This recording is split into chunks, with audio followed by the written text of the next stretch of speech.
Thank you very, very much, Program Director. Perhaps I must begin by indicating that I am not nervous. I know I appear nervous, but the reason I do is because I trusted one of my colleagues who have been in class with for the past 8 months to tie this tie for me, this knot here. It is one of 2 ties I own. I don't know if he's got other intentions of sabotaging my speech here today, but I can barely breathe. Firstly, Program Director, having observed all protocol, I would humbly like to give honor to the University of Limpopo's Vice Chancellor, Professor Maklo Mahmoud, ESKOM board members, ESKOM Development Foundation Chairman, Mr. Chose Chuyeu.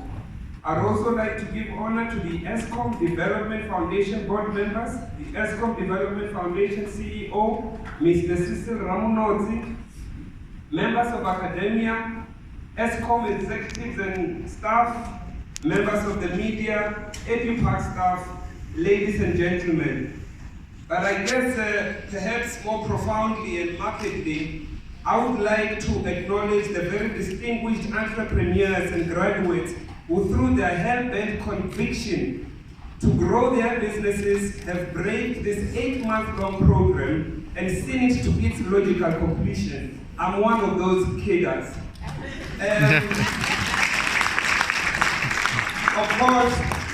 Of course, we are mindful of the reality and the fact that this is just but the beginning for our different and various businesses.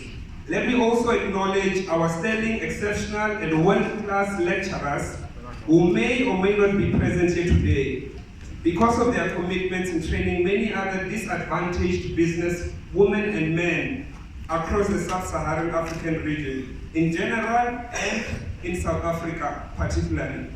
To Ms. Adre Williams on my right, to Mr. Tony Lido right at the back, to Mr. Tinas Ninaber, to Dr. Yuri van der Vaart, who had us for 2 weeks, spread across 2 months.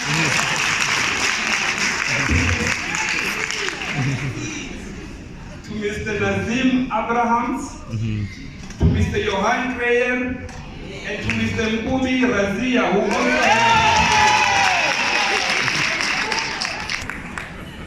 there's a lot of passion for the lecturers, and we're extremely grateful. May I add that your lessons continue to guide us till this very day, and we anticipate on leveraging even more from all the lessons that we got from class. Yes, sir. To Professor Nell on my right, and Mr. Steph Priestley right in the back, thank you very much. Thank you very much for putting together such a practical tool. The ESKOM Contractors Academy, which enables us as entrepreneurs to withstand the harshness of running a successful business under an increasingly hostile economic landscape. And I think Mr. Choi just made highlight or mention of that as well in his speech. Thank you for bringing us back here and giving us such a distinguished certificate or set of certificates, which are testament of the special set of skills that we have all acquired here over the past 8 months. Again, you will pardon me if I still appear to be a little nervous. I'm trying to pace through the speech because I talk a lot and I have to summarize all of this within 10 minutes. The first point that I would like to canvass here this morning is that it is only in the beauty of ESKOM where senior executives assemble on a Thursday morning to celebrate entrepreneurs like ourselves in maximizing the social impact of the national utility provider and not necessarily discuss profit maximization. And I think that is something worth commending. That is definitely creative and innovative thinking, and it is forward-gathering like this. It is forward-thinking gatherings like this that South Africa needs, and I think this is stellar. I've never seen it anywhere else.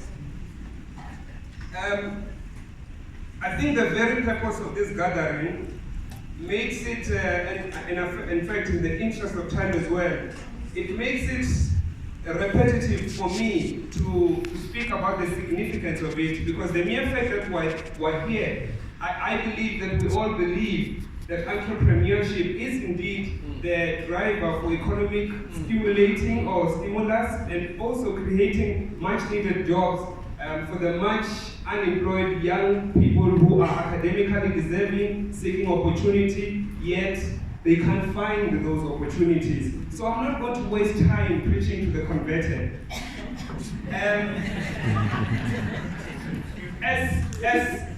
As soldiers were returning from World War II in the early 1940s, President S.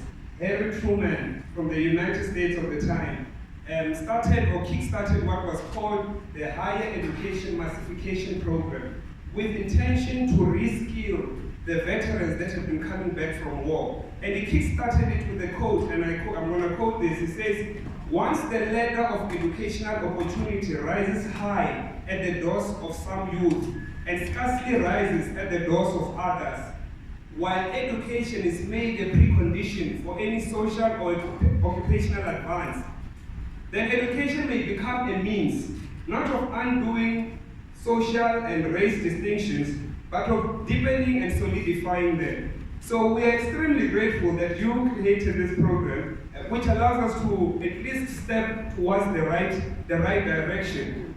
But may I ask, has the Higher Education Massification Program, as we have seen it in South Africa, responded to the social inequality?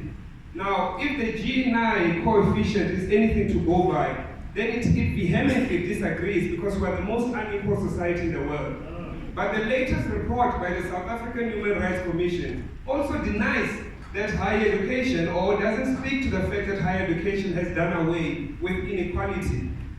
But I guess more profoundly, a study that was conducted by once Wisconsin-Madison University professor, now a retired professor at the University of Tel Aviv in Israel, Professor Yossi Shavit, a very profound study that he made in the early 90s, and I'm not going to spend too much time again delving into the nitty-gritties of his study, but the gist of his study warned us as early as then that higher education massification, or giving access to as many of us to education, does not do away with race, class, and gender inequality.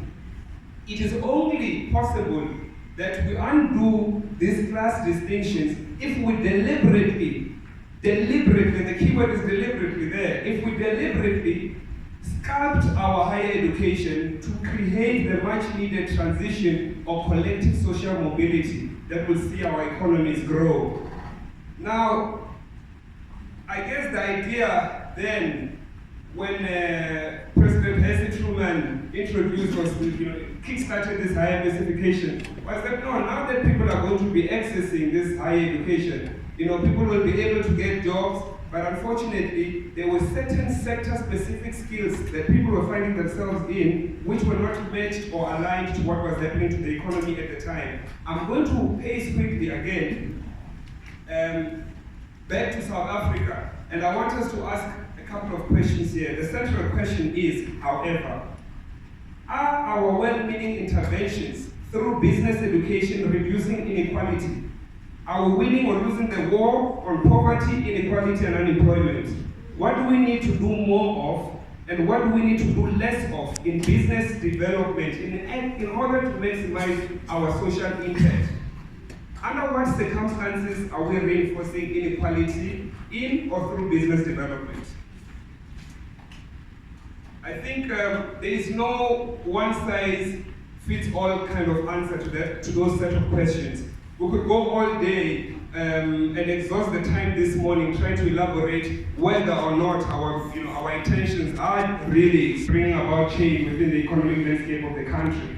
But when I was asked to give a small reflection on behalf of my colleagues who are the majority here, I began to think about what we always converse about and what some of the challenges that we have are. And I'm going to just go through this in a very, very, very fast time.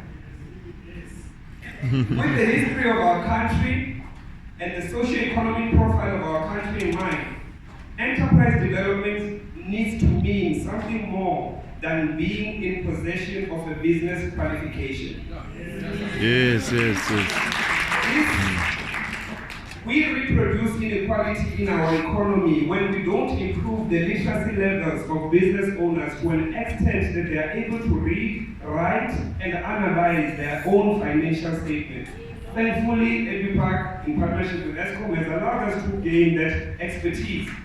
We reproduce inequality in our economy when being fluent in English remains a mere privilege, whilst language remains a major barrier to the accumulation of the necessary academic and social capital.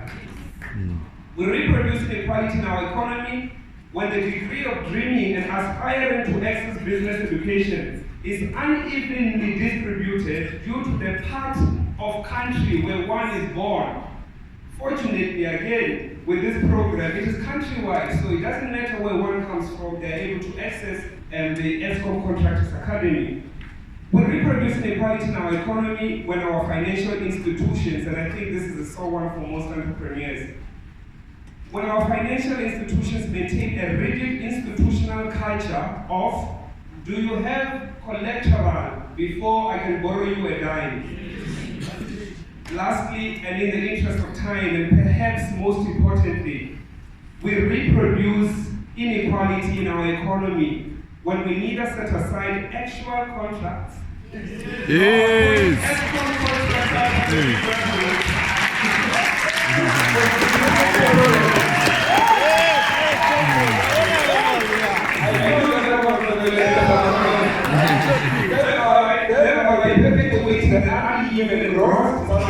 Between historically big business and new small and medium enterprises. In fact, we should all be striving toward a time where one is no longer judged by the experience they've acquired over many years of being in business, but by their ability and value add that they bring towards social and industrial challenges or responding to them. For as long as these conditions are present in our economic system, we are not experiencing true access to economic activity in South Africa. Hence, our argument is that we need to collectively, all of us in the room, reimagine and redefine the relationships between small and medium business and large corporates such as ESKOM in response to both social and industrial challenges today and for generations to come. Fellow colleagues, in summary, ESKOM's Contractors Academy has simply evolved closer to what collective economic inclusion means. Industry must interpret this as a step closer to a public-private partnership approach to building a collective future. Now more than ever is the time for the corporate sector to put wheels on a moving car that ESKOM has ignited. ESKOM has started moving the car and redefining economic inclusion to mean something more than acquiring a qualification from a university. We thank ESKOM, we thank the ESKOM Development Foundation, we thank the ESKOM Contractors Academy, EduPark, and the University of Limpopo for jointly steering this country forward. I thank you.